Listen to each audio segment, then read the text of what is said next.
teman-teman, hari ini kita sedang berada di rumah Pak Ismail Ayub. Ini merupakan sosok yang sangat bersejarah bagi lahirnya Kabupaten Birun, yaitu orang yang mendesain logo Kabupaten Birun yang hingga hari ini masih dipergunakan. Teman-teman berbahagia, sebetulnya dari ranah hukum ini termasuk kepada ranah hukum hak cipta, di mana saat beliau membuat ataupun mendesain logo itu, maka kemudian secara otomatis beliau telah menjadi pemilik atas desain logo tersebut. Dan sejatinya pemerintah Kabupaten Birun ataupun pihak yang berwenang menghargai desain itu dalam bentuk ekonomis. Apakah kemudian ini sudah beliau dapatkan atau belum? Insya Allah kita akan bertanya dengan beliau sendiri bagaimana prosesnya, seperti apa sejarahnya. Mudah-mudahan karya intelektual beliau mendapatkan perhatian yang sewajarnya. Pak Direktur, Anda juga seorang konsultan hakim yang kebetulan di Aceh Anda sudah banyak menangani kasus hak paten ini. Benar. Dan Anda merupakan satu-satunya konsultan hak paten yang memiliki sertifikat dari Kemenkumham. Iya. Bisa Anda jelaskan bagaimana prosesnya ini? Mungkin Anda bisa bantu dari sisi hukum atau hak patennya. Baik, teman-teman berbahagia, ini kan bentuk desain logo yang didesain oleh Pak Ismail. Nah, sebetulnya ranah hukum hak cipta ini dia tidak membutuhkan pendaftaran. Saat kemudian beliau mendesain ataupun mendeklirkan karya intelektualnya dari ide dalam bentuk desain yang nyata seperti ini sudah terlindungi secara hukum tanpa harus melakukan pendaftaran. Nah, pendaftaran hanya menjadi alat bukti untuk memperkuat posisi ketika kemudian seseorang bersengketa.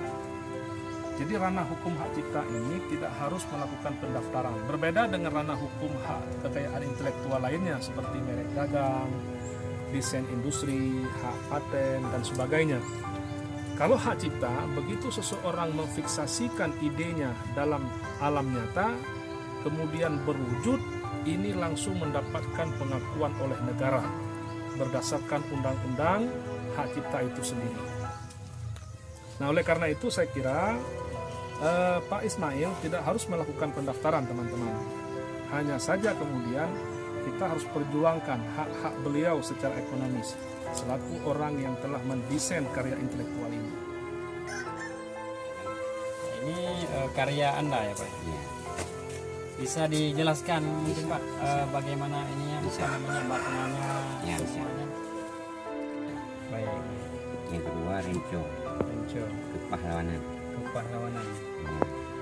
Yang ketiga Ya, timbangan, timbangan, keadilan. keadilan, Yang keempat ini bunga jumpa bunga jumpa. dan tugu. Ya, Ya. Kubah masjid, buku, ya, padi kapas, rantai. ya. Yang dibuat dengan segi 5. Saya ambil idenya. Ya. Yang pertama dari rukun Islam 5 perkara. Baik. Yang kedua dari kenegaraan ambil dari Pancasila. Maka segi 5 ini yang saya, Harapan Bapak apa ini? harapan saya yang pertama,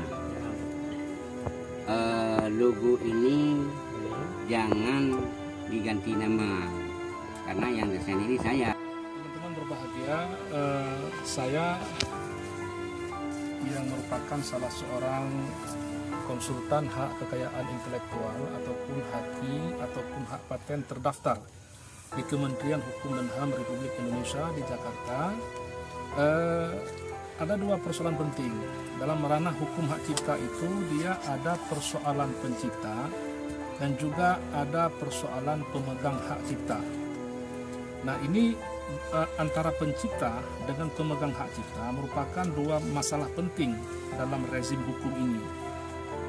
Nah, teman-teman berbahagia, tadi saya membaca sekilas dalam beberapa dokumen yang kemudian sempat diperlihatkan dengan Bapak Ismail Ayub, bahwa dalam dokumen ini tidak dicantumkan menyangkut dengan kepemilikan hak.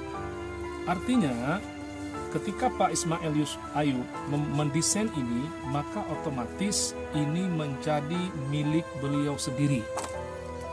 Karena hak cipta itu, kecuali diperjanjikan lain, siapapun yang mendesain itu, maka menjadi milik si pendesain.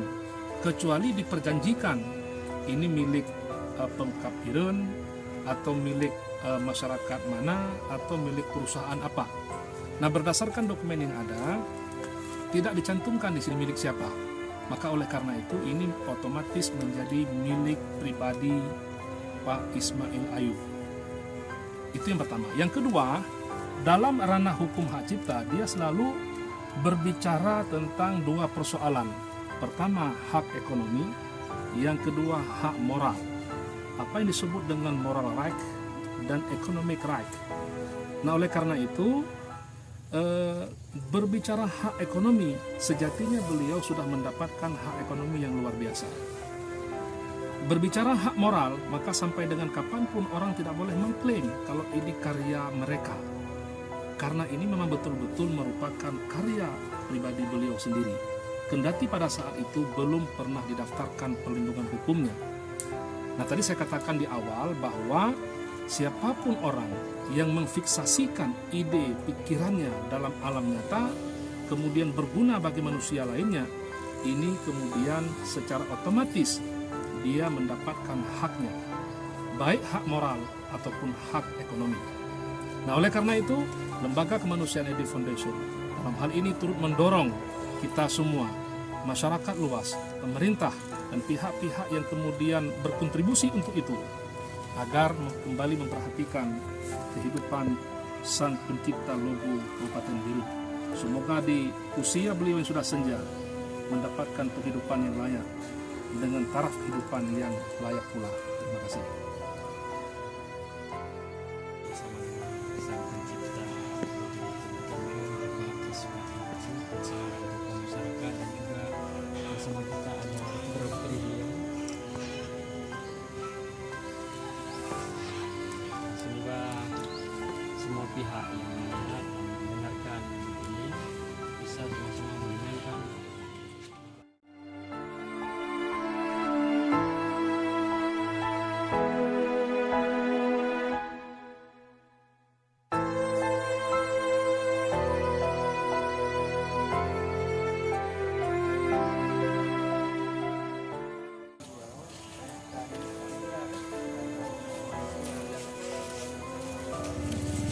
Coba surat ke Bupati pun dapat enggak yang lagi ya? pertama menunggu Pak.